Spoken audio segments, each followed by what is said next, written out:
Hi guys, আসসালামু আলাইকুম। স্বাগত আপনাদের পেটস উইথ আরবি ইউটিউব চ্যানেলে। কয়েকদিন আগে দেখিয়েছিলাম এই যে একটা কবুতর জোড়া দিছি, দেখতে পারতেছেন। আসলে কবুতরগুলা এই সময় জোড়া দেওয়াটা ঠিক হয়নি, কারণ এখন একবারে গরম হঠাৎ ঠান্ডা বৃষ্টি। এই সময় এই যে দেখতে পারতেছেন, এটা বেশ কিছুদিন আগে দিছি। একটা ডিম অলরেডি নষ্ট হয়ে গেছে, আর একটা ডিম এটাও নষ্ট। তারপরে এখানে দেখতে পারতেছেন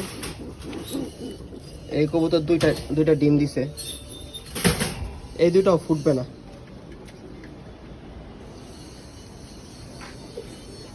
তো এখন রেসারের অবস্থা হলো কি, কবুতরগুলা আমি যতটুকু দেখছি এই কবুতরগুলা মোল্টিং কমপ্লিট করছে। যেই জোড়া দেয় তার 2 দিন পর আবার মোল্টিং এ এসে পড়ে। এখন এগুলা রাখার কোনো দরকার নেই, এগুলা রাখাও যাইব না। তো ভাবছি এই কবুতরের ডিমগুলা এই কবুতরের নিচে চাইলা দিই, যেহেতু ডিম পারছে এই কবুতরগুলা চালক ডিম। তো আপনার সবাই মোল্টিং অবস্থায় কবুতরগুলা জোড়া দিবেন না, আমি জোড়াগুলো আলাদা করে দিচ্ছি। কবুতর ইচ্ছা মতো পশম পড়তেছে, এখানে আমি জোড়াগুলো আলাদা করে দিচ্ছি। এই যে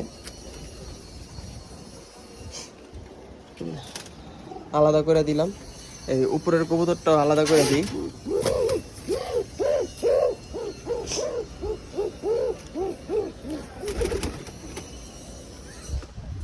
দুইটা কবুতরই আলাদা করে দিলাম। তো আজকের ভিডিওটা এতটুকুই, দেখা হচ্ছে নেক্সট কোনো ভিডিওতে। তত পর্যন্ত ভালো থাকবেন, সুস্থ থাকবেন। আসসালামু আলাইকুম।